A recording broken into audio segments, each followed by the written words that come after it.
৪৪ এরপর আমি আমাদের রাসূলদেরকে ধারাবাহিকভাবে প্রেরণ করেছি।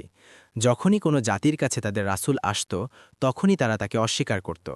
অতঃপর আমি এদের এককে অপরের অনুসরণে ধ্বংস করে দিয়েছি এবং তাদেরকে কাহিনীতে পরিণত করেছি। সুতরাং ধ্বংস হোক সে কম, যারা ঈমান আনে না। ৪৫ তারপর আমি মূসা ও তার ভাই হারুনকে আমার নিদর্শনাবলী ও সুস্পষ্ট প্রমাণসহ প্রেরণ করেছি। ৪৬ ফিরাউন ও তার পারিষদবর্গের কাছে, কিন্তু তারা অহংকার করল এবং তারা ছিল উদ্ধত কম। ৪৭ অতপর তারা বলল, আমরা কি আমাদের মতোই দুজন মানুষের প্রতি ঈমান আনব, অথচ তাদের কম আমাদের সেবাদাস। ৪৮ অতএব তারা তাদের উভয়কে মিথ্যাবাদী বলল, ফলে তারা ধ্বংসপ্রাপ্তদের অন্তর্ভুক্ত হয়ে গেল। ৪৯ আর অবশ্যই আমি মূসাকে কিতাব প্রদান করেছিলাম, যাতে তারা হিদায়েত প্রাপ্ত হয়।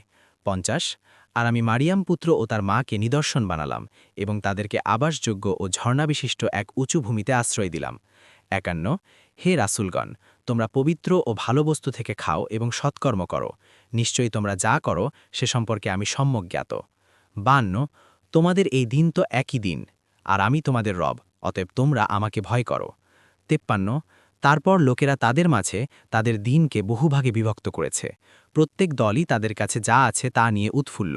৫৪ সুতরাং কিছু সময়ের জন্য তাদেরকে স্বীয় বিভ্রান্তিতে থাকতে দাও।